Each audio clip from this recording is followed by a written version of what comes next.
जय जगन्नाथ जय माँ लक्ष्मी। आगक आसूची माँ लक्ष्मीकर सुदशा व्रत फाल्गुन मास शुक्लपक्ष दशमी गुरुवार। यही दिन फगु दशमी पड़ुछि। महाप्रभुंकर दोल पूर्णिमा यात्रा। यही दिन राधामोहन दोल विमान रे बुली घरे घरे भक्त मानक ठारू भोग ग्रहण करिवे। यही दिन सबुआडे फगु दशमी पालन करा जाउछि। अत्यंत शुभ दिन पड़ुछि। चलित वर्ष 2026 फेब्रुआरी मास 26 तारिख गुरुवार सुदशा व्रत मध्य पड़ुछि। यह अत्यंत शुभयोग।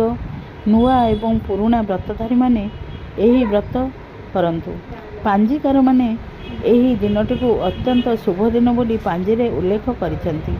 तेणु आपण माने जो माने नुआ नुआ बाहा होइछंती एवं पुराणा व्रतधारी समस्ते व्रत करंतु। मो पूर्व वीडियो रे कहिछि किपरि ए व्रत पालन करिवे। डिस्क्रिप्शन रे मध्य लिंक दे देछि, आपण देखि पारे।